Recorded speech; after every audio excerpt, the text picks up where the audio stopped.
all for coming. Please feel free to put your where you're from in the chat box, your name and your hometown where you live, and your email address if you'd like to share that. Welcome very much to our first of another series, our winter series of our Farminars.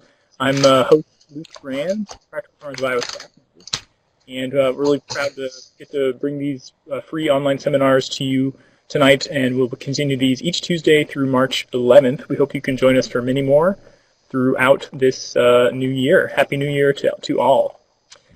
A little bit about Practical Farmers before we begin. We're a really cool organization. I want to just take 2 minutes to explain a little bit about the 2,200 individuals that call themselves members of Practical Farmers.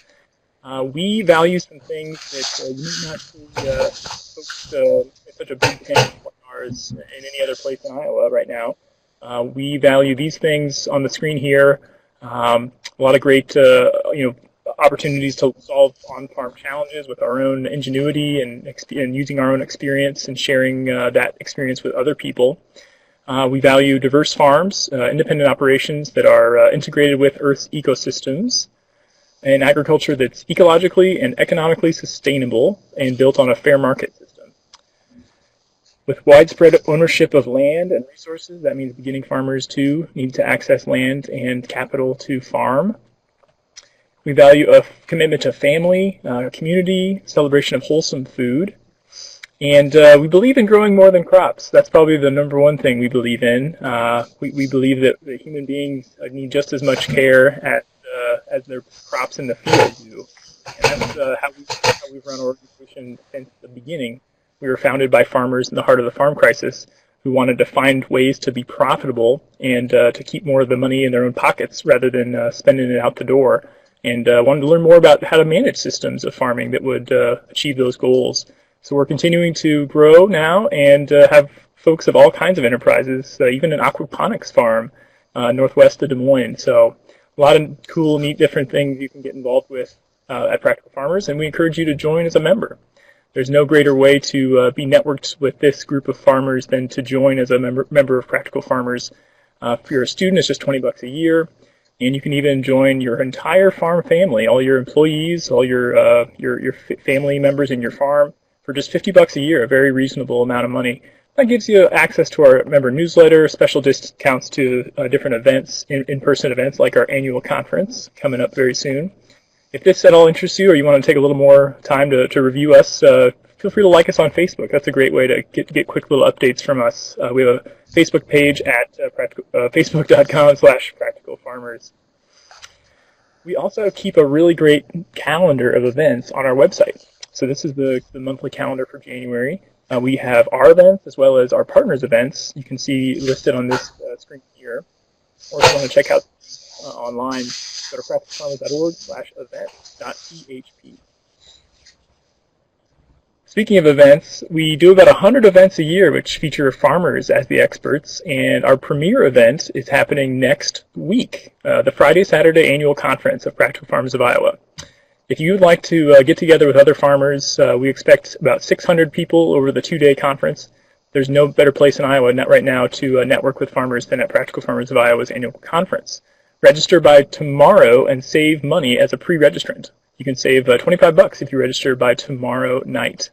You can register online, and you can take a more look at our sessions and in our conference brochure available at our website. If you're looking to get more information and more experience farming, I wanted to just point this out. We do offer a program called Labor for Learning. You can work on experienced member farms that are pre-selected and screened by PFI members, so you know you're getting a really good, reputable trainer farmer, and you work for them as an employee. You make at least the minimum wage per hour, and they share detailed information with you about how the farm makes a profit, how it accesses capital, how it markets its crops. A whole bunch of great opportunities await, and we will be announcing the new round of 11 trainers, which will host trainees in the new year in February. So look for that list coming out in the first part of February. That's called the Labor for Learning program. You get special discounts to our annual conference, as well as getting involved in a special kind of like a mentor program, essentially, on-the-job training, but also get tied into a bunch of different opportunities with Practical Farmers. So take a look at that coming up in February. that's enough about practical farmers. We're going to get going right now, starting out with Erin Wilson and Al Brudelie from Southwest Minnesota. Erin's from Northwest Iowa. I'm going to pull up their slideshow here. And Erin, if you don't mind, I think we had talked about you wanting to lead. Yep, here I am. Thank you.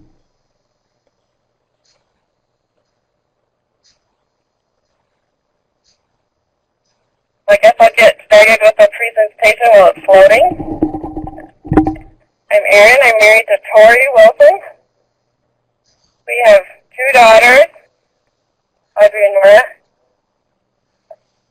And that is us. We're from Paullina.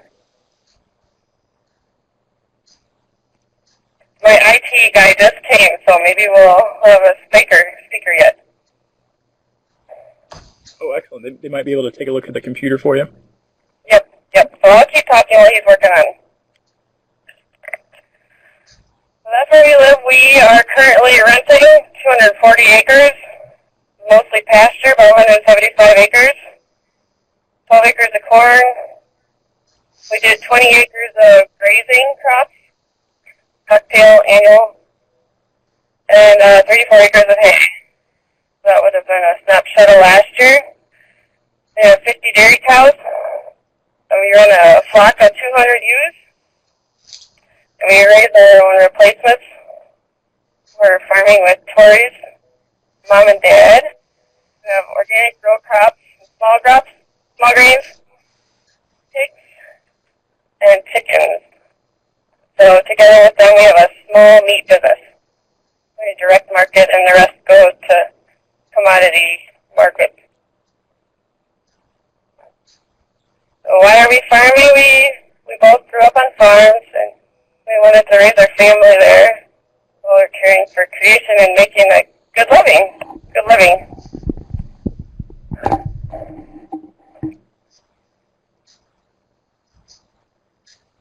Are we on the second slide?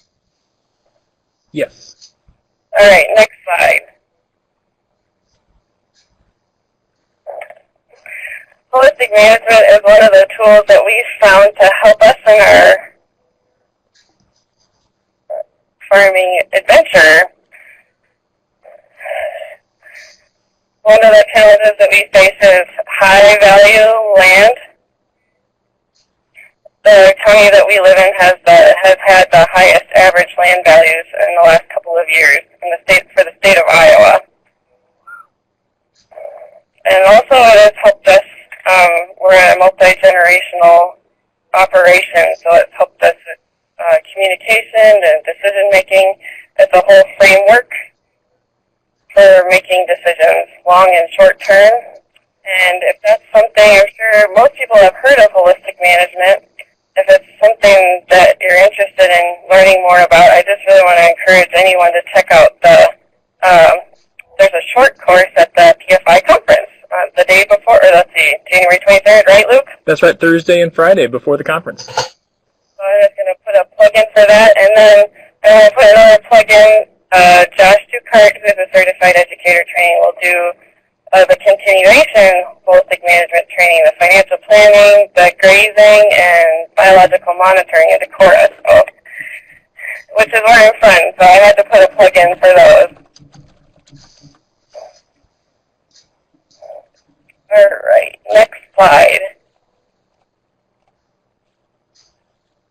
And I guess with holistic management, what we have done is we have a written goal, and having it written has been very important so that you can check your progress, and it gives us, it's like a compass, it's giving us a north to shoot for.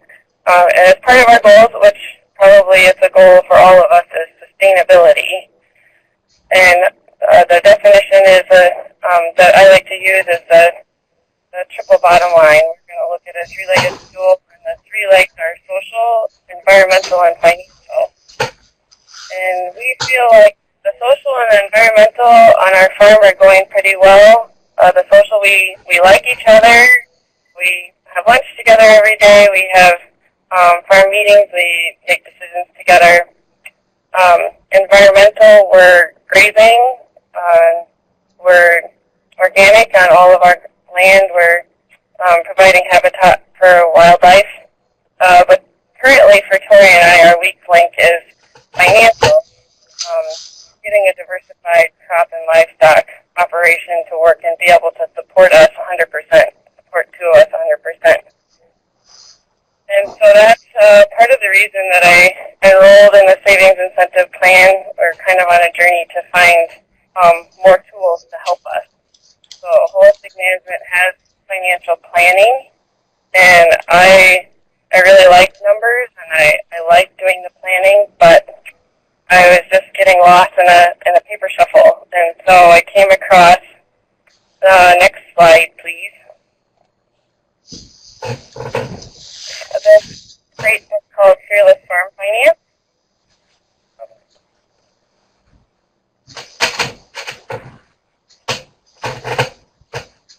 Sorry, we're messing with some headphones here. Luke, do you want to do a test on the microphone? Yeah. You can. I've made you a presenter now, so you can just click that microphone button on the top of your screen and start talking into your mic. All right, can you hear me? Yes, loud and clear. All right. Okay, so. Go ahead. Okay. I need to turn up the volume. Okay, so I can hear you. All right, so the Fearless Farm Finance book has been really revolutionary for me. It's good for anyone who's new to farming or experienced and really just doesn't like numbers and analysis, or want to know more about what the numbers can tell us. And that's kind of me and the nerd that has the numbers, but what do they really mean?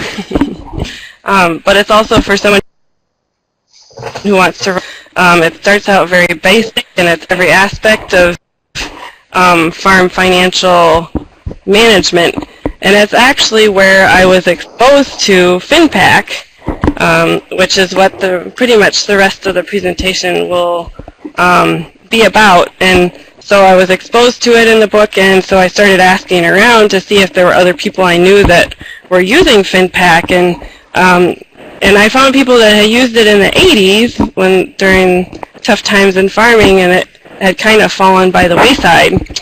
So I really think that FINPACK is starting to make a comeback, and it has been incredible for helping me with the financial part of the savings incentive plan, which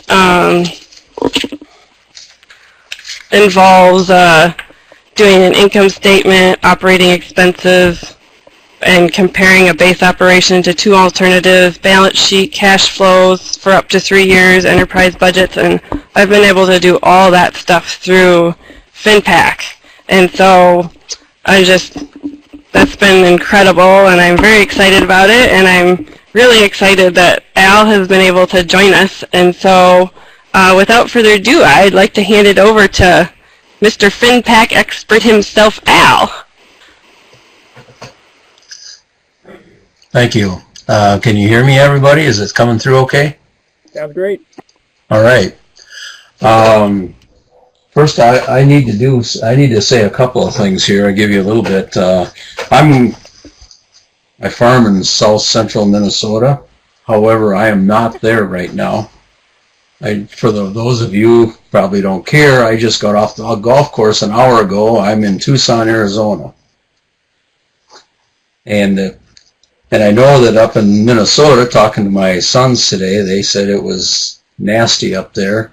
It was nasty down here too. It was 72 degrees and about a 2-mile-an-hour wind. So it was pretty nice down here.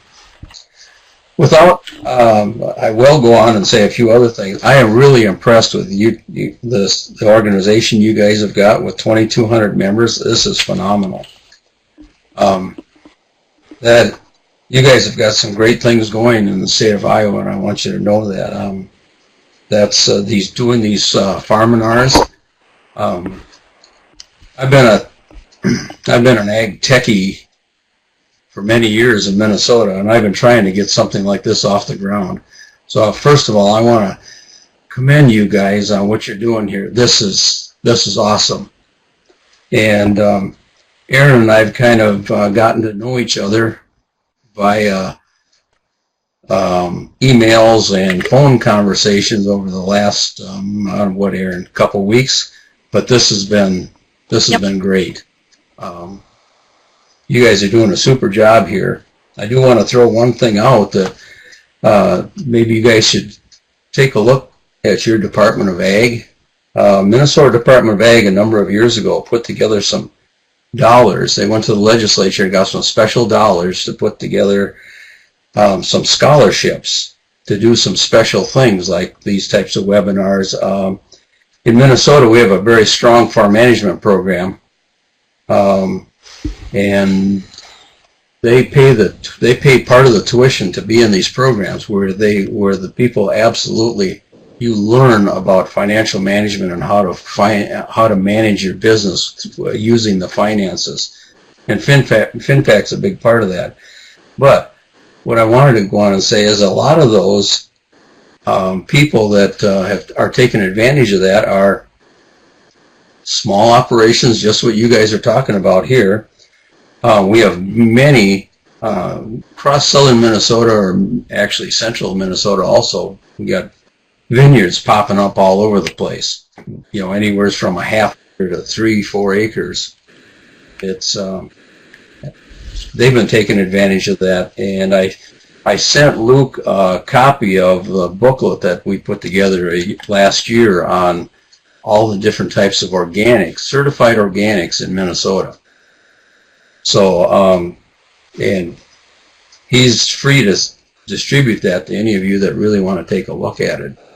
So, I guess with that, I think there's some great things going on here. I'm gonna try now and see if I can't move this thing forward myself. There we go. Super. I give a little bit about my background. As most of you would probably call me an old dog. I was a high school ag teacher back in the 70s and 80s, and I taught farm business management in the early 80s and during the what they called the farm crisis of the 80s, and I actually cut my teeth on helping farmers stay alive, if you will, in the business when things were not going too well. After that, I became a dean. I supervised the farm management programs in southern Minnesota for about 27 years. And a year and a half ago now, I retired, and so I basically devoted the time to my farming operation. And now my brother and I started a farming operation in 1981, which continues through to today. We farm a little over 2,000 acres, and I have 2 sons that we are transitioning into our farming operation kind of as we speak. I have an extensive background in farm accounting and farm budgeting, farm planning. I'm kind of one of the go-to people in Minnesota when it comes to doing farm analysis work and analyzing the farm, if you will. And from time to time, I've been asked to do some guest speaker type things, Minnesota Bankers Association, etc., and some of those types of things. So that happens to be my 2 boys. The reason that I put that picture up there is they're both ag teachers also. One of them teaches farm business management, like I used to teach, and the other one teaches high school agriculture. And that old dog in the middle, that's me. So we're going to spend the time tonight talking about FINPACK. FINPACK has been developed by the University of Minnesota Center for Farm Financial Management. That program has a long history. That program was actually out in the 70s, and when the advent of the computers came along in the early 80s, it became a computerized program.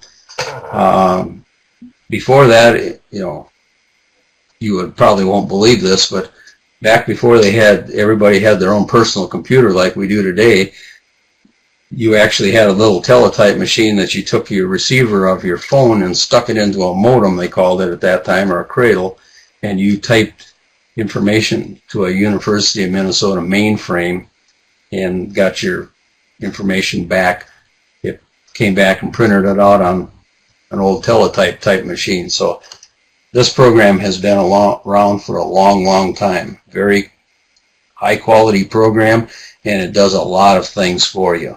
What is FINPACK? It is basically it's a program that analyzes your farming operation. You set up your own. You set your balance sheets up. It starts with balance sheets, and it kind of answers the basic questions: where am I?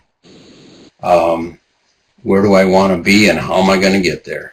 And that, I think that's one of the things that Erin and I spend a lot of time talking about. Is it's a fairly complex program. It takes a while to get to be comfortable with it, but it does answer these questions by you putting in the data. And we're going to spend a little time tonight talking about kind of the logistics of getting some of the stuff into the program and what you get back out of it. And with that, it also, with that, you got to have, everybody has a business objective. What's your objectives? Setting down what are your family and personal goals, okay, or what are your business goals? And we spend time looking at profitability of your operation. It's going to tell you what your return for your labor and management is, and what your owner equity is. It's going to take a look at your financial obligations. When do you need to pay your notes and those types of things? All that stuff gets put into there. And then it's going to also show you what you own, what you owe, and what your equity is. It also going to give you an income statement. And it's going to give you that in more than one way, because it's going to give you a projected one based on when cash flow that you put together. And when you do the financial analysis part, it'll show you what you actually had for an income statement. It's going to give you a statement of cash flows, where the money came from and where it went. It's good, and it does that, and you do that with show you a balance sheet. It'll give you a projected balance sheet for the end of the year. And here's how it kind of all gets put together. The balance sheet is the beginning. That's kind of where you start from. The neat thing about that is it does take a little while to get your balance sheet put together and get it put together properly. And you need to have some farm records, some decent farm records to help start putting, these things together. And I'm going to talk a little bit later about some of the programs that you can use to kind of help get going with your FINPACK, if you want to do that. So on a typical year, what we'll do is you'll start and we try to do everything based off a calendar year or your tax year, depending on, if you're a corporation, you do things on a different tax year than January 1 through December 31st. You would set those probably up as your years, but most generally everybody does a balance sheet on January 1st. Another one the following January 1st, and that's kind of how your basis to get started. The other things that you do with this is you put crop and livestock inputs into it. Then you can put together your FinFlow, which is a monthly cash flow plan. There's also a part of this program that's called financial long-range planning. What it's all about here, folks, is it's a what-if scenario. Well, what if, as Erin was saying earlier, that that 240 acres came about, or 160 or an 80 or a 20 or whatever it happens to be. Okay, how can I make that scenario work? And you can sit there and you can do many. You can run budgets and plans and see how to make that work. It also has an annual plan, if you will, that if you don't want to put together the detailed budgets, you can actually do do an annual plan. It's quite simple. It's quite straightforward. It doesn't give you the detail naturally that a monthly cash flow does, but sometimes it's a good place to start until you get the confidence to put a fin flow together, because that does sometimes take a little extra effort and time. Al, I'm going to go ahead. So I heard somebody say something. Yeah, I just was going to ask Erin. Erin, when you're looking at this sheet, do you want to tell us kind of what you think you do well and what things you struggle with, and how, so far, like what you're looking at, how FINPACK will help?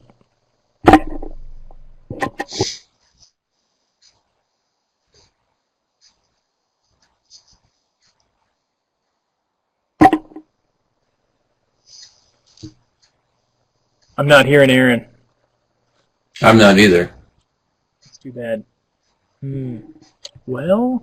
Okay. Well, maybe we can get her in later, because Erin and I've had some good discussions about just these exact things, and so it's just going to be great to be able to get her to give some feedback, because she has been using this for a while, and her and I have been working back and forth here, I suppose, over the last month almost to talk about that. Now, the culmination then, if you will, of FINPACK is to do, at the top, you'll see it's called the FINAN. That's your financial analysis. That's the year-end analysis. You put all your income into it, all your expenses, and it kind of shows you where you're at. It uses your beginning balance sheet, your ending balance sheet, and it basically gives you a very, very good roadmap of where you are going, or where you've been in the past also. And I'll move on here. And one of the things that I will say about FINPACK is that they have a training. If you decide that you're going to do something like this, it's a tremendous program. It does a great job. Do one or two things. Make sure that they will offer face-to-face training or online training. You can do it either way, but do it, because it'll give you tremendous help in understanding the program and avoiding some pitfalls. I said a little bit earlier about interfaces. There's all kinds of accounting programs out there, and the neat thing about some of these accounting programs that they also feed into FINPACK at the end of the year. I use the program that come out of your state called PC Mars. I've used it for a number of years. It's a tremendous program, easy to use, and so actually at the end of the year I can actually I can close out those records, and I can actually send it to a file that FINPACK can read, and it'll bring most of that information in, at least all the financial information from the year. All I have to do is do my end of the year balance sheet, if you will. And you can do that with these other. Go ahead. There's a quick question from Wendy about making FINPACK available for Macintosh. Not that I'm aware of. That I don't think it's. I'm quite sure it's not available for a Mac. And that's just because I have an iPad also, and so I'd like to be like, I do so many things on my iPad. It isn't funny, but financial accounting probably is not one of them, at least right now. Maybe they'll go down that road, but they haven't yet.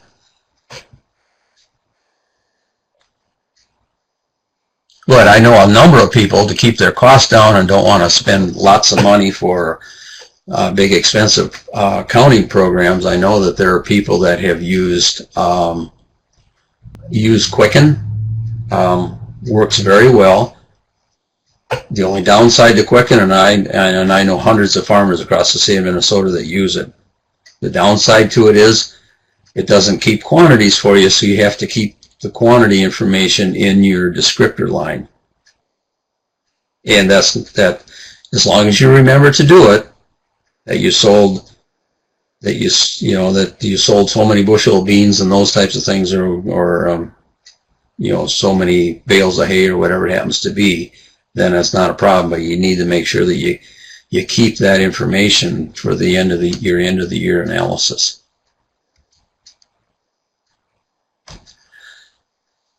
If you do training, do the training online or face-to-face. You're going to get training on the balance sheet. You're going to get training on doing a FINPACK year-end analysis. You're going to get training on long-range budgets. You're going to get that will show you how to input your budget information, your crop and livestock budgets.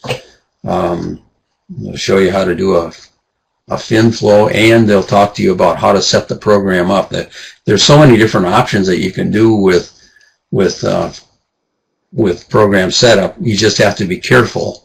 You can sometimes, I've seen people go into program setup and set things up to the point that it is almost detrimental to you. So you want to be a little careful about that. But they do that, and when you buy the program for, and I don't know what the fee is, that you can get some training, and that is absolutely what you want to do. You get trained on how to use it. Okay, where does it all start? It all starts with a balance sheet. And Erin and I talked about this. It's really important to do your balance sheet. The balance sheet is basically a snapshot of what's going on in your operation at a point in time. You look at assets, you look at liabilities, you're looking at owner equity, what you own, what you owe, what people, what are receivables. Basically, and when you look at owner equity, you're looking at your total assets minus your total liabilities, is what you kind of have left in your pocket.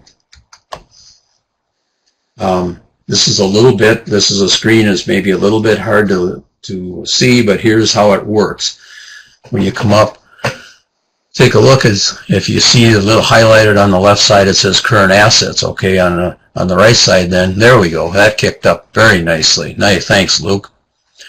So what that did is that set up so that you can now then you click on the tabs on the left side, and then those little boxes, that's what you can fill in on the right side, like cash and checking. The good thing about that is there's 4 little dots off on the right side. Instead of just putting in what's in my checking account, like $4,321, you can click that right where Luke has got the green pointer, and you can put it in detail. So you could say, well, in the checking account I had $3,000. My savings account I've got this. You can detail it all out. This thing can get as detailed as you absolutely want, and that's fabulous. One of the neat things when you go to the next section is called prepaid expenses and supplies. You can detail those, and if you detail them properly, it works out really slick that when you do your cash flow, it'll bring that information in. So down the left side, you can kind of see what you for a balance sheet. You can see current assets. You can see now crop inventory. Okay, so, and I'll show you some of this later if we have time. I have a farm that I have set up as a kind of a test farm that I can show you some of this stuff later. And you just kind of step through it one piece by one piece by one piece, and finish it and do each section, and then you can screen output it and take a look at it, look for errors and that type of thing. If you guys have any questions, boy, don't hesitate to type them in the chat box, and maybe Luke can handle that. We were going to set that up that Erin was going to, every so often, she was going to ask questions, and we're going to kind of take a break from this and then, get the question thing going, because as an educator, it's not about lecturing, it's about where you guys want to go, and that's I've done that for many, many years, and I'm all about interfacing with the audience, and to me that's really important.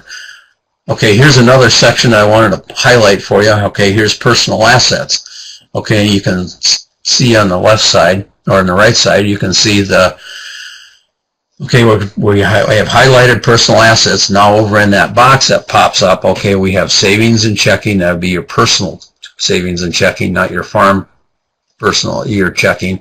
But then take a look at, okay, there's household and personal, or household furnishings and appliances. Okay, there's numbers there. Now the neat thing about that is if I go to the next screen, what you can do is then there pops up the detail. Okay, we have a stove, we have a fridge, we have an upright freezer, we have furnishings, we have toys, we have skis, and et cetera, et cetera. So you can, there's the detail, and you can put that into the way you want to. To me, it's a very, very, very good idea to put as much detail into these things as you can. Okay, why start with a balance sheet? Basically, the balance sheet it's going to show you the solvency of your business. You know, if all your assets were sold, what would be left? And you covered all your liabilities. You know, it's going to evaluates for you what your credit risk is.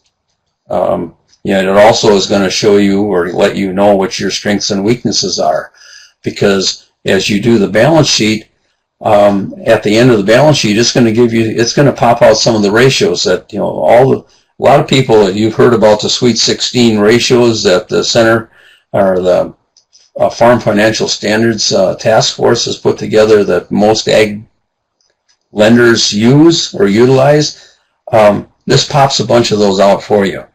And so it's going to give you an opportunity to evaluate yourself also. And your banker, there's many bankers in Minnesota use FINPACK.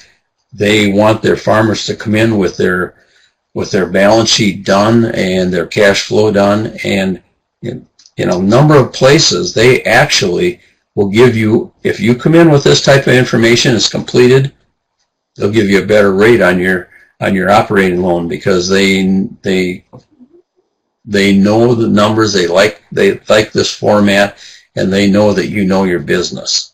So that's one thing that you know, it's boy, don't be afraid to ask, because you know, even in our operation, when I go to my banker and I throw my balance sheet down there and I throw my cash flow for the year and I show him my FinAn. And the other neat thing about doing this is that when you've used this program for a period of time, you have trend of information that goes back. We got information that goes back all the way back to 1992. So I will show you later that you can, you know, that's tremendous information. And I'll tell you what, you talk about a value to your banker. They like what's going on there. A couple questions in the chat box, Al, if I can ask you. Yeah. Yes, go. It looks like Terry's wondering if when you're putting in assets, do you put the value on the market value, or the book value? That's a very good question, and here's the answer. You use both, because in Minnesota, if you're in a farm management program and your farming operation, we're training all of our farmers to do both. Okay, so you put things in, let's say, and I'll just use land as an example now. You want to be very careful about, because Erin was talking about the highest price land in Iowa coming from her neck of the woods. Well, you don't want to put that number in, because now it's about 65% of that. So you want to be very careful about how you do that. But in Minnesota, we use both. We use it's on a combined balance sheet. It prints out on the same sheet, basically. So we have the market value, and we keep it pretty conservative, and we don't change it a lot year after year. And we use the cost, which is basically what you purchase something for, less the accumulated depreciation. That answer the question? Looks like it. And also, Dan Wilson's wondering, can you pull the balance sheet from PC Mars and bring it into FINPACK? I don't think so. No, and I know that because I've looked and I played around with that balance sheet myself. I kind of wish that it would, because it would be. That's probably why I haven't put my balance sheet in PC Mars, is because it doesn't make the switch. At least it doesn't make the switch yet, because I think the categories are slightly different.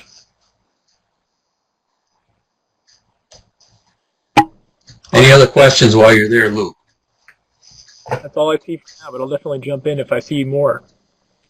Okay, sounds great. Okay, now here's how we set up our balance sheet, and you guys are probably all aware of this. I just want to make sure that here's how we set it up. We set up, if it's a current asset, it's something that's is less than a year. Okay, it'd be like grain on hand in the bin, or market livestock. That would be a current asset, or that type of thing. Or the same with current liabilities. Current liabilities, there's a liability that comes that you're going to pay in less than a year. Intermediate assets are chattels on cattle, equipment loans, 1 to 10 years. We call and the same this, and we try to make sure that we line assets and the liability or the debt that you're going to pay against it. We try to line those up to make sure that your balance sheet is clean. It's not a good idea to put all of your long-term debt against your current assets, because it's not, your balance sheet is just going to throw it all out of whack. It's not going to be functional. And we have another section in there for your personal assets and personal liabilities. And long-term assets, land, buildings, the long-term buildings, say, grain bins, grain bins actually would fall into intermediate, but, machine sheds and things like that they won't let you write off over a short period of time. Those things would fit there. When's the best time to do a balance sheet? We try real hard to make sure that you're consistent with what your year end is. So if your year end is, if your tax year goes January 1 to December 31st, then you do a balance sheet on January 1. Now that doesn't mean that if you're gonna do some other things in life, like let's say April 15th, you decide that you're looking at some different options or some things that are going on. Maybe maybe you need to, your banker is going to say, well, we'd like to have an updated balance sheet. Well, that's not a problem, but just date it that and and whenever when you're analyzing your farm, you want to try to keep those. Then you wouldn't use that April 1 or March 1 balance sheet. You just use the one from the beginning of the year, because maybe something came along that you wanted to do, and then your banker requests a balance sheet or something like that at a different time. Happens quite a bit. We a couple of years ago bought some land, and it was September 1st. That's the first thing the banker said. We need to have an updated balance sheet from you. Well, the one I had was 9 months old, and he said, nah, we need to have a more current one. So that's what we did. Here's where we were talking a little bit earlier about market valuation. We do both. I'm a big proponent on doing both. Okay. And I'm a little careful about making sure that I have the last dollar of everything on on my assets. Especially as far as land is concerned. I mean, we own a number of acres of land, and my banker and I go round and round on this, but I have it in there at whatever I purchased it at, and it stays there, because it's pretty darn easy for anybody to sit down and say, oh, I see you bought that land for $2,000 an acre, and land's now worth $10,000 an acre. It doesn't take much to figure out what the different, that you can add equity there, if you will. So that's and I just kind of leave them that way, but that's me. I've seen other people that, maybe they're hurting a little bit financially, and they want every dollar of market value on everything that they absolutely can. Well, they're trying to make their balance sheet look better. Sometimes that can bite you. Okay, the other part of FINPACK is doing the budgets. There's budgets in there. You can put in I'll just talk about crops to begin with. You're going to put in there the information, the budget information for each crop and livestock enterprise that you have on your place. And you can set up budgets in there for organic this and organic crops and organic livestock and things like that.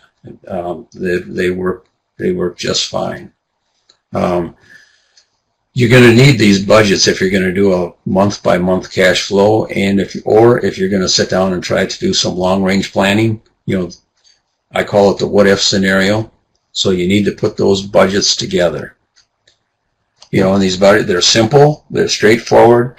You're looking at income.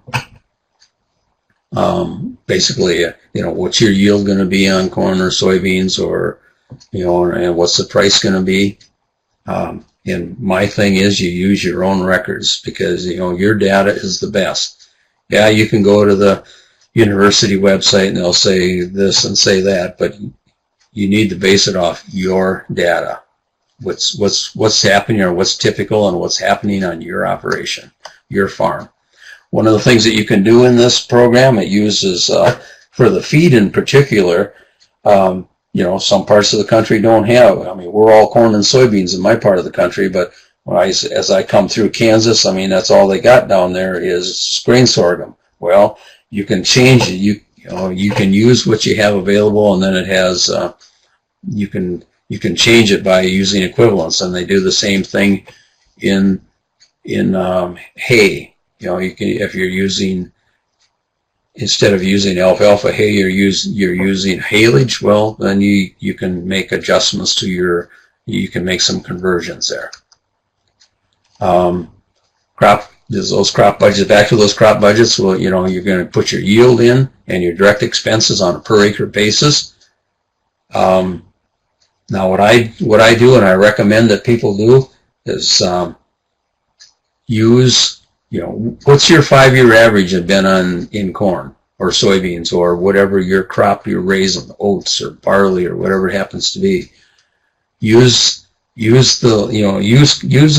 number that is working, that you produced. Some farms are better than others. You guys all know that. So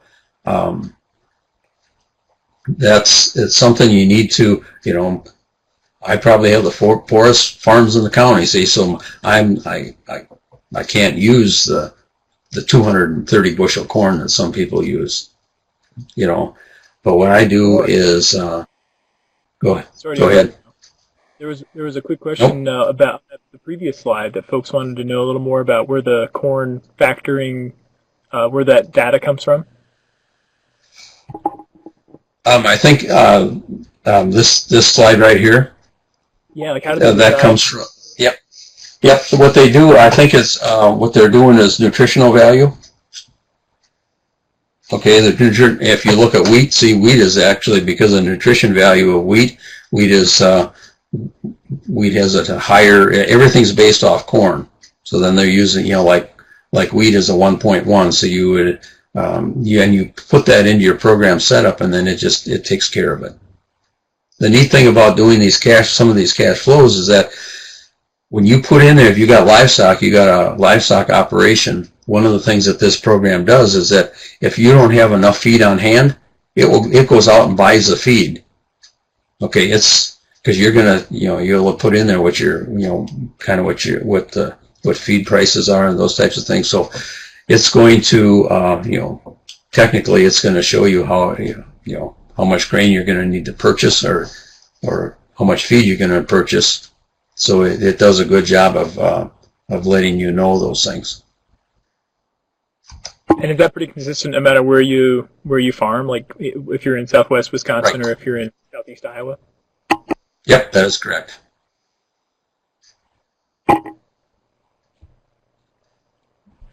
Okay, I tried to hit the forward. I just tried to hit the forward, and it is not letting me go forward.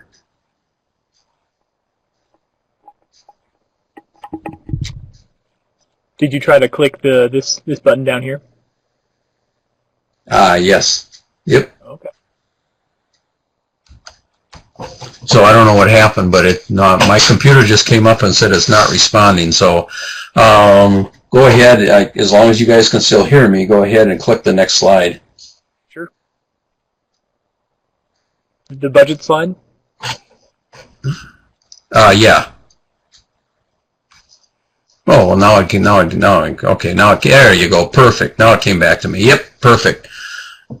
I think my computer decided to take a nap or something here. So anyway, here's how you set your budgets up. So you go, this is that big dog farm I was talking about earlier, and then you can put in, and this is how you basically do all of your FINPACK right here off this. This is the main screen.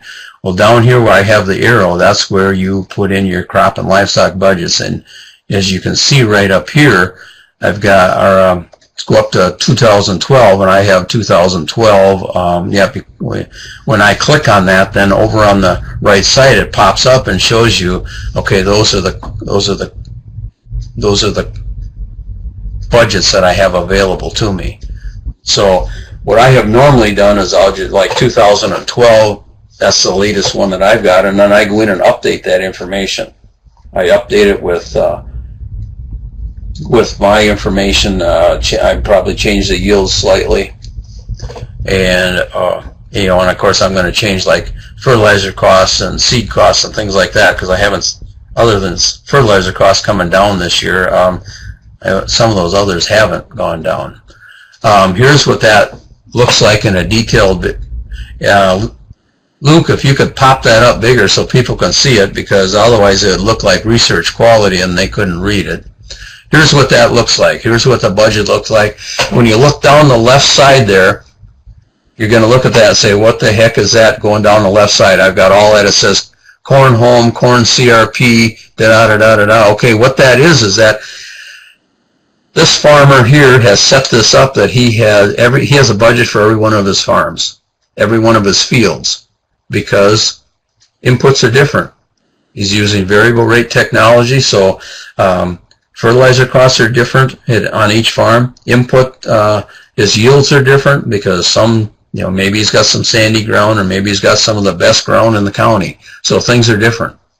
So you need to, this is ideal, but maybe you don't, maybe it takes you a few years to get there. I'm going to tell you that right up front. It doesn't always, these things don't happen overnight, because as Erin can tell you, sometimes you wonder if you're doing it right, because you get so bogged down in the detail.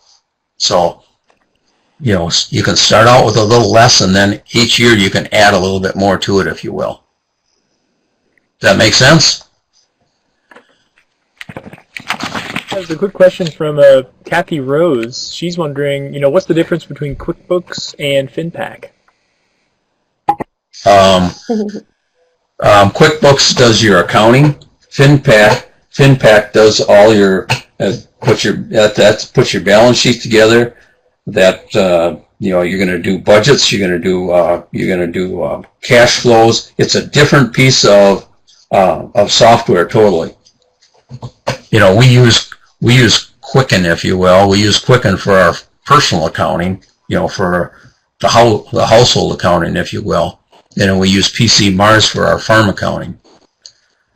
So that's, and then we put everything that we do in our farm accounting all goes into our, goes into FINPACK. So they have two different purposes totally. Thank you, Al. I think I might have heard Erin. Erin, are you on? Can you hear me? Yeah. Hey, coming great. That took forever. Sorry. All right, carry on.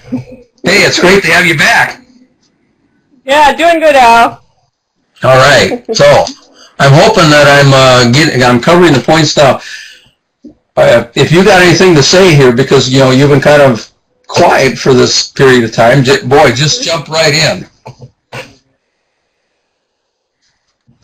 The neat thing about this, and Erin and I talked about this, the FinLurb, the long-range planning part of the budgeting, is that here's what it does, okay?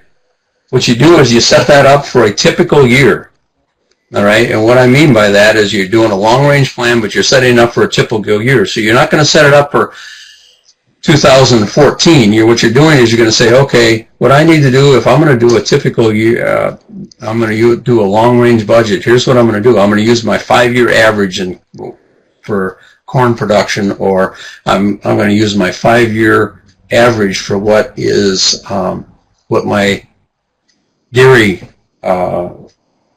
milk production was. Okay, that's what you want to use. You don't want to use your highest number. You want to use what's an average year. What's been my average over the last 4, 5, 6 years, or something like that. Because what you're trying to do is you're trying to look at, okay, over the long haul, I'm going to look at these alternatives. Is it going to be feasible? Is it going to be feasible for me to do this? It's going to look at my profitability. It's going to look at my debt repayment capacity or ability, if you will, and it's going to look at, well, what's going to happen over this long term? Am I going to gain in my net worth? And you can do these. You can do up to 15 alternative plans in there. I mean, it's enough to drive you crazy, but you can do it. I mean, you could. There's lots of alternatives, and there's lots of opportunity there, if you will, to, maybe you want to add 10 acres of grapes, okay, and you can put that in and, see, well, am I going to get a return on that? Am I not going to get a return on that? Putting in all the factors.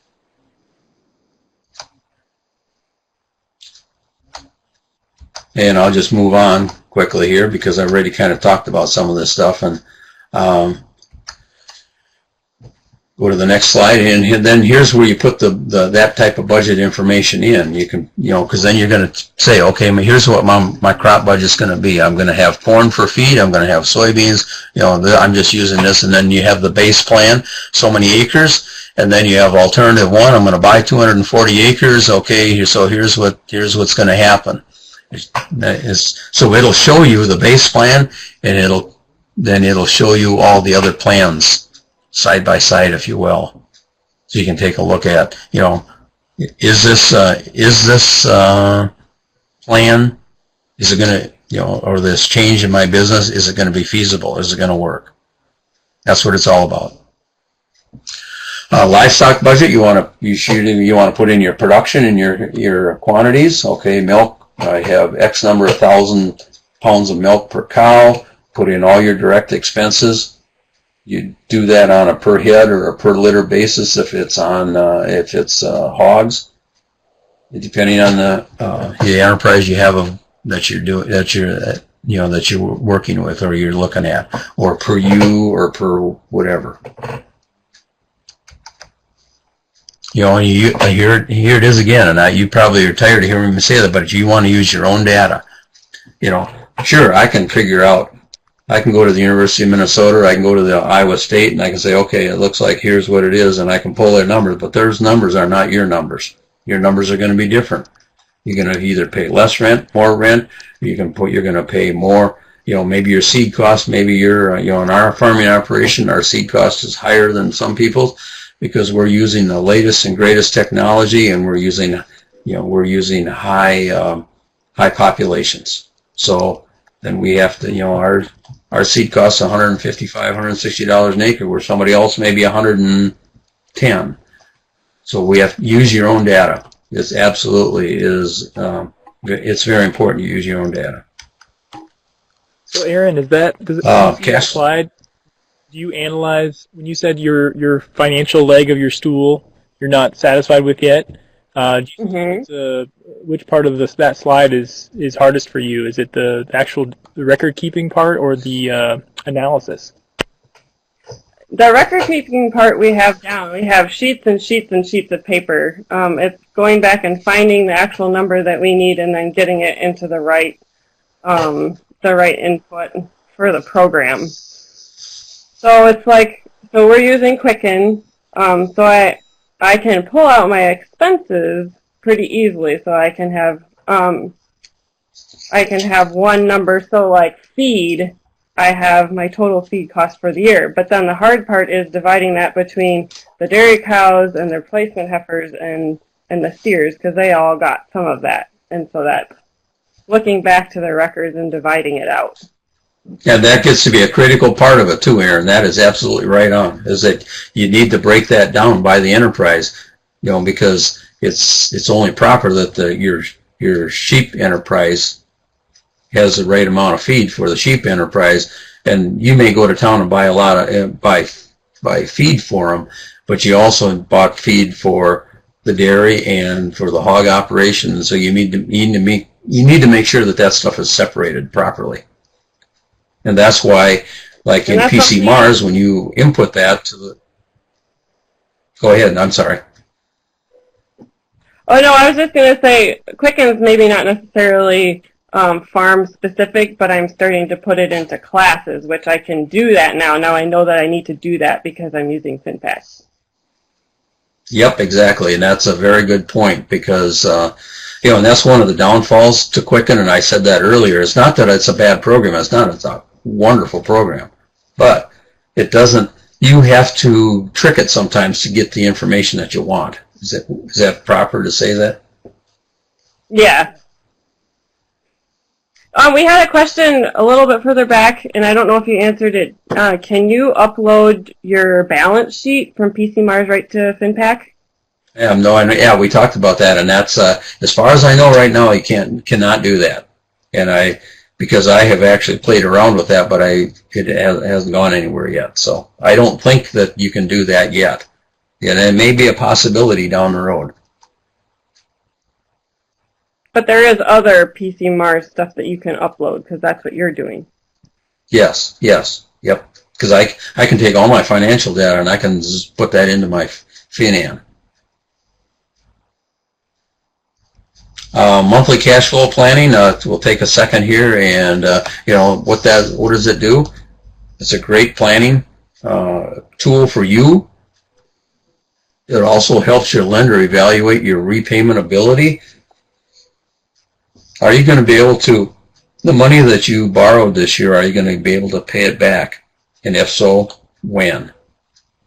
It's, you know, they like to get their money back, but also it gives you the opportunity to see, you know, is my cash flow working? Do I have things going in the right direction, if you will?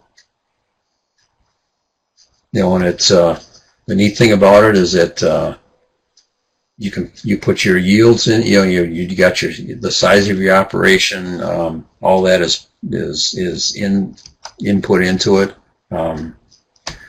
You know, it does very good cash flow planning. It's month by month. You put in the dates that your notes are due. You know that you have to make payments, and you put the principal and interest amount in, and when that month happens, it shows it in the FinFlow. Now, if you don't have enough money in your checking account to handle that, it borrows the money, so it'll show you at the end of the year, or it'll show you what your operating needs are for the year. Pretty neat thing that you can do. That's the other thing. On that, Al? Yep. Go ahead. I don't know how many people in the audience are part of the savings incentive plan, but the FinFlow allows you to do, you set up to 10 years, and the business plan has us doing 3 years, and so I found this to be a great feature. Yeah, very good. That's a very good point. Erin and I were talking about that savings incentive plan that you guys have got there, and that's a great that's a great opportunity that you have available there. The neat thing that you can do with your FinFlow is you can do monthly or annual, and you can do up to 10 years worth of cash flows. Sometimes bankers, depending on what you're looking at for changing your operation, sometimes they want multi-year cash flow. Financial flow to see how's this going to work, not just this first year, what's going to happen in the second and the third year.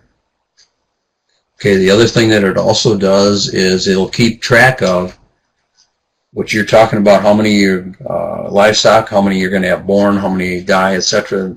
It's going to keep track of those inventories.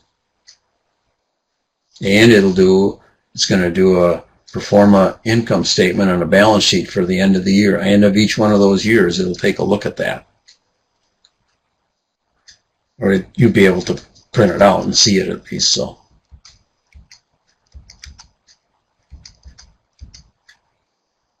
whoops, I think I kicked ahead here, but anyway, you've seen that slide before, so we don't need to spend any more time on it. You know, basically we're, you know, what's happening, how do I get there? By doing the planning and planning for a transition. Well, at cash flow, that's a good question. I mean, that's what this is all about. When planning for a normal year, that's a typical year, not, you know, maybe what's going to be in 14, but you know, doing it for a typical. The other thing that we have in this is called an annual plan. It's a quick and easy cash flow. You don't have to put any livestock and crop budgets in. You basically say, okay, here's what my yield is going to be. Here's what my expenses are. Here's my annual cash flow. It's a one line, income at the top, expenses at the bottom. Projects your accrual income and expenses, and gives you some financial standard measures at the bottom of this. But quite simple. It's probably okay in just getting started. I like people to take the time and spend the time working on monthly cash flows. To me, they're a lot more meaningful. But that's me talking.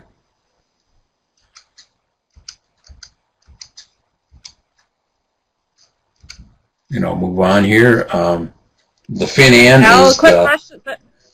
Yes, go ahead. There's a question on the sidebar. Can you explain when we use accrual?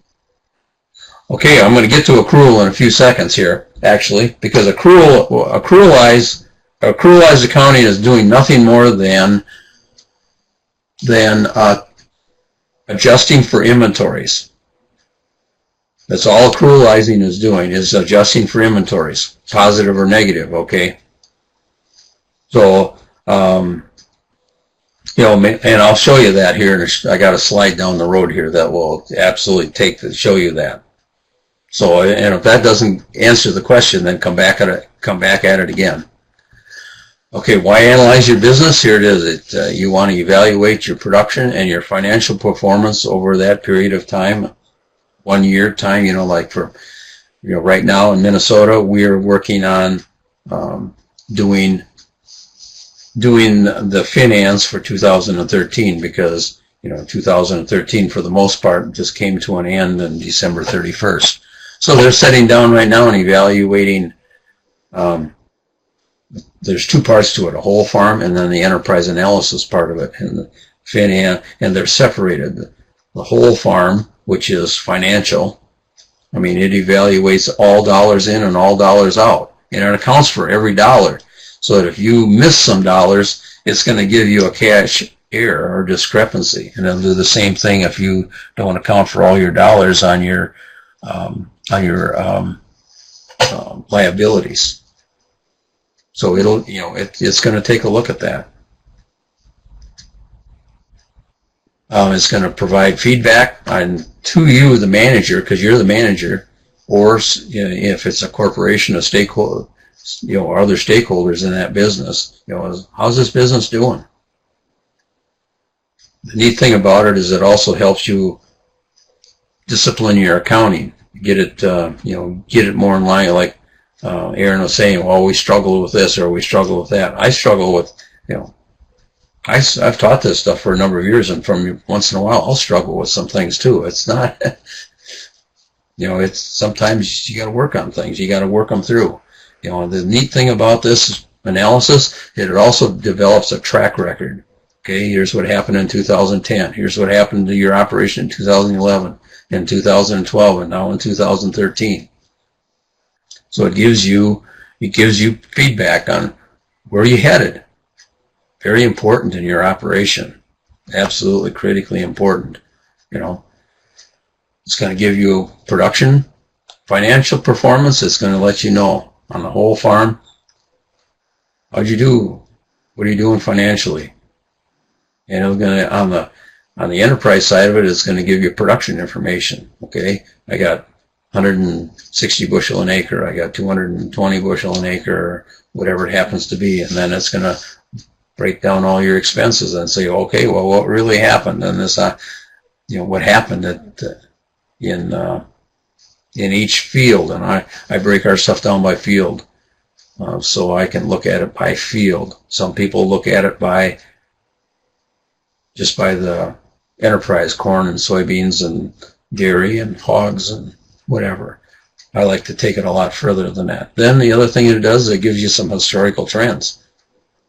And you can look at, okay, over the last 7 years or 10 years or 12 years, as long as you've been doing a FinHand, here's what, and you can actually go back and graph all this information. What do my trends look like? Historically, you can look at them by numbers, and you can look at them by, you can graph this information also.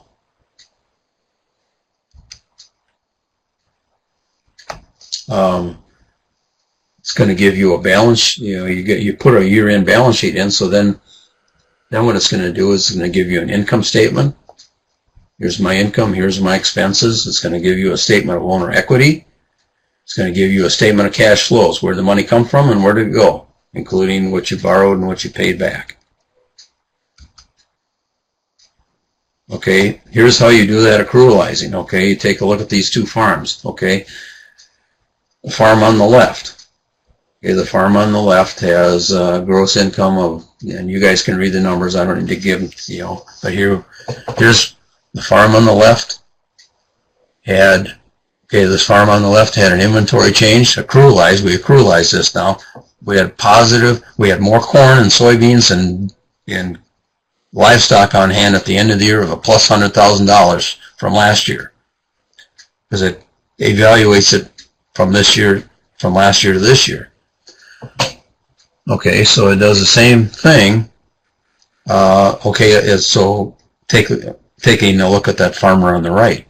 Okay, there, because we had a bad year in Minnesota this year and our inventory was down. Okay, we had $100,000 worth of decrease in inventory. Okay, so the net farm, if you take a look at this, the net farm difference, net farm, that means taking into account inventory change. You can see the difference in those two, just because, now that's not necessarily taxes. We're not talking about taxes here. We're talking about accrual adjusted, inventory adjusted income statement. Okay, that's it right there. And that's kind of important that you understand to me that's very important, looking at accrualizing, not just cash. You can do all kinds of things with cash. But when you take into account your inventory changes, that tells you what really happened in the business. Here's some of the things that you get out of this. You get a rate of return on, when you look at profitability. You're going to look at rate of return on your assets. You're going to look at your rate of return on your equity, operating profit margin, net farm income, okay, including inventory change. You're going to look at income before interest and taxes and depreciation. EBITDA, that's what that one's called. That's one of the new ones that they're looking at. And you're also going to be looking at your liquidity. What's your current ratio? What's your working capital? What's your working capital to gross revenue? That's a number that I spend. When I'm going out and talking to farmers, that's a number that's important. And the reason it is important is that I'm going to call working capital is your shock absorber for your business. And what I mean by that is that the higher the working capital that you have available to you, the less you have to keep going in and seeing your local banker to borrow money, because you're operating with a cash reserve of your own. I've seen people that have tried to pay down debt too fast. They've had a low amount of working capital, and it wasn't that it hurt them. What it did was it got them so that they had to go in and see their banker all the time, or call them all and say, well, I need another $50,000 here, or whatever it happens to be. And that's because they ate up their working capital by paying down debt almost too fast. I mean, don't get me wrong, I like to pay down debt, but sometimes you got to be careful in your farming operation that you don't bite yourself by doing that. It's going to look, this program, it's going to look at solvency. What's your debt to asset ratio? To me, that's one of the big ones that you need to take a look at. Repayment capacity. Okay. being able to repay the debt that you have. What's the margin that's going to be left over? Is there going to be some margin so you can, if you need one, or if you're looking to expand your operation? What about a replacement margin? Is there money left over for me to go out and, trade equipment or a piece like that? The other thing it's going to look at is going to tell me, what's my term debt and ratio? What's my term debt ratio? Is that 2 to 1 or 3 to 1 or 1 to 1?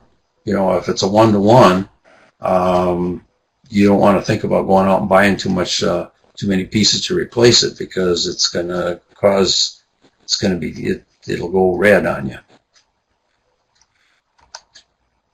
The other thing that's very important is, go ahead. Okay, we'd like a little bit more clarification on the accrual. Yep. Why do you just do it once a year, or are you, and why do you accrue it? Yes, you do it once a year. You do it when you do your balance sheet, basically. And you do it once a year because, like at the end of the year, that's what you're, that's, in my situation, that's where I have grain on hand. And you're doing that balance sheet basically once a year.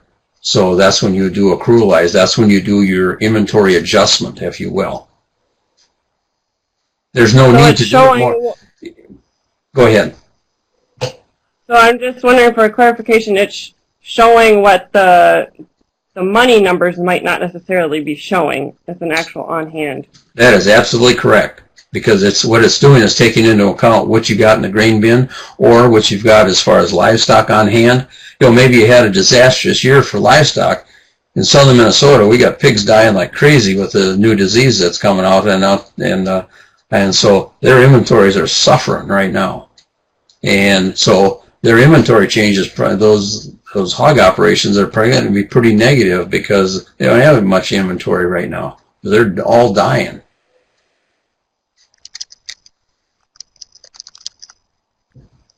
So, and you do it, like I said, you do it once a year.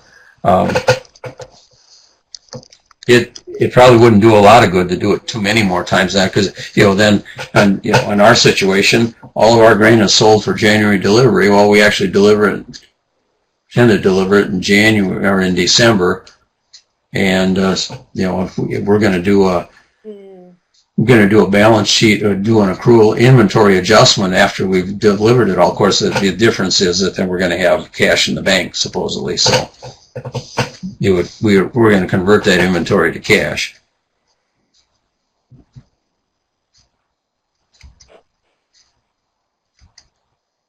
Okay, so Wendy says grain in the bin, so that would be correct, right? Yep. Mm-hmm. Yep. That is correct. Or grain not in the bin. If you have, here's the thing. Okay, I may have sold it and delivered it, but I still haven't released ownership to it. Even though it's in the elevator, I haven't received payment for it. So, when I do a January 1 balance sheet, even though it may be in the elevator, I haven't relinquished control over it because it was sold for January 2nd. When I do my January 1 balance sheet, I still own it, even though it's sitting over there, because on the 3rd of January, I'm going to pick up a check for it. Okay. I don't know if that makes sense, but that's... Now, the other thing, operating expense ratios, to me, these are very important, is because what you're looking at is that, okay, what does it take for me to, out of every dollar, what do I have left for myself? Okay, so what I'm saying there is that for every dollar that I have of operating expense, what does it cost me for all my expenses? I got to take off some depreciation, interest, and what's left is my net farm income, if you will, or per dollar. So maybe I've got 15 cents left, maybe I got 12 cents out of that dollar. Hopefully your operating expense ratio is less than, than the average. That means that you're going to have a greater, hopefully that's going to trickle to the bottom line, if you will.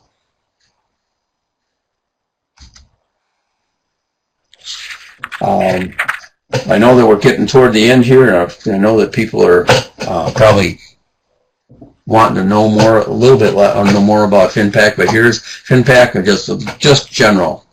FINPACK's used by farmers in 36 states. There's a farmer-owned version of FINPACK that in a lot of states, 36 states. Many banks in Iowa use it. Minnesota, we got, I don't know, hundreds of banks that use it in Minnesota. If you're looking at the cost of FINPACK, here it is. Ownership of FINPACK, there's an annual lease of $149. Okay, that $149, and you pay that every year, and then you get the updated program, and you get, so you can call in and get tech support. There's also an option where you just do a one-time cost of $395, and then you give them $50 a year for updates and tech support, so you can call them. Important that you do that. That is, I know that a number of the Iowa farm management specialists have or were trained on it. I think Erin said that, her and I talked about that, and she's looking for people to help her with FINPACK. The biggest problem is a lot of them probably were trained on it years ago, and some of them haven't used it much because your state hasn't really put a big emphasis on it. It's a great program. There's a number of farmers in Iowa that have it. I don't know what more to say about it other than it's a good program. It does a great job. It takes a while to get used to running it, to understand it, and that's why you need the tech support. And boy, don't hesitate to use it. It's it's a great. It's a super tool. There are other tools out there. I want to tell you what. To me, and of course, I've used this program for a lot of years. But it's a great program. Now, once you get data, that you have data, now you can go in, you can go to this site, make sure that you write it down, www.finbin.umn.edu, and you don't have to be from Minnesota to use this thing. This is open to anybody. So you can go in there. If you want to go in and you want to say, okay, I want to look at financial information, I want to see what the average farm size is, I want to see what dollars are, or what crops and livestock. You can break this down by enterprise. Very, very excellent information. So you can go in there and you say, oh, you can go to crops, and then you can take a look at, okay, well, you can compare your information to, and there's a number of different states of information in there. And right now offhand, I haven't been there this year now for a while, so I can't tell you all the states that are in it, but there's a lot of states that have data in there. And it's a well-used site, let me tell you. Excuse me. I think I'm getting a hoarse. The other thing that is there, Erin and I talked about this earlier, is that there's a program called Ag Plan, where you can set up and do a business plan. It's out there. You can go to that site, sign in, and do it. It doesn't cost you anything. It's free. So you can develop your plan. It stays online. You set up a password so only you can get into it. The other thing is that then you can give that password information to your banker, or you can allow them access to it. So you don't even have to print it out and take it to them. Very good piece of software. And it's free. You can just go out there and use it. The other thing that's out there is that if you're looking at a transitioning situation in your farm or ranch, you can go out there and there's a ag transitions out there. You can help, and there's helps in there that you can help help you plan to transition the operation to your next to the next generation, to the next set of owners, if you will. And I'm about management, and I'm going to tell you one thing. Remember, managing your farm is about doing 100 things 1% better, not doing one thing 100% better. It's about trying to improve in all areas every year, and maybe a little bit here and a little bit there, But that's what management's all about, is that improving your operation every year. And with that, there's our contact information, and I welcome you if you if you have questions, you want to contact me, don't hesitate. And I think Erin will tell you, I respond. Doesn't make any difference who it is. I got this bad history of being an educator, and I'll respond to anybody. So the only thing I would say is that in the subject line, make sure that you're talking to, you let me know who you are, because I get a lot of emails, and I want to make sure that that I would respond, because if it's somebody, there's a lot of people that if they don't have anything in the subject line, I may not look at the email. So just say there was part of this unit, Practical Farmers or whatever it is, and let me know, and I will try to help you wherever I can, and I mean that. And there's the website for the center. There's tons of information at that site, and very good information. Now, Luke, I got to ask you one more question. How far are we from the end here? Because I mean, I could go on. I could bore everybody to death. But I mean, there's a lot of stuff that we could go out and look at. But yeah. I just want to make sure that maybe we can do this again another time. And take a different approach or something. I'll lay by my dish and listen to you. Well, I think we could continue to do these and just get better and better at focusing on little bites of the program. And it seems like it's a program that's taken you 20 years to learn how to use everything perfectly or better. And I'd love to hear from you. Thinking back on your triple-legged stool, three-legged stool, how are you feeling about FINPACK as one of your supports moving forward? Well, yeah, I just want to end with my take-home point would be, Al's given us a lot of information, and I'd say, for me, the place to start was doing the balance sheet on the first of the year. And it's not too late to do it if you haven't done it yet, and if you're wanting to get more out of your numbers, and that's a great place to start. And I would say our banker's been telling us to do our balance sheet the same time every year, and I've had 5 years to get that right. And I finally did it this year, and so I guess that would be a huge encouragement for me, for everybody out there, if they're not doing that, to start with the balance sheet, and then you can plug that into FINPACK. And even if you're not using FINPACK, it's one thing that you can look at each year. Hey, let me add to that. I think that she brings up a very good point here. Is that don't try to do everything the first year. Work into it. Do that balance sheet and get that done right, and then move forward and work on a cash flow or something like that. And then at the end of the year, do a FinAn. You don't have to do all of this all the time. Just take your time and learn how to do it and do it right. It's very important information for your banker, and I think that it'll pay you dividends, let me tell you, because I know we got tons of people that when you start bringing this stuff into your banker and your numbers, it doesn't take much for you to say, you could give me a little bit better interest rate on this operating loan. And I'm going to tell you something. As somebody that talks to bankers all the time, they'll do it. Thank you very much, Al and Erin, for your time. And folks, I'll be sending an email out to get some feedback from everybody. If you want to see more of these kind of financial-focused Farminars, let us know in that feedback option you have to provide us with some feedback.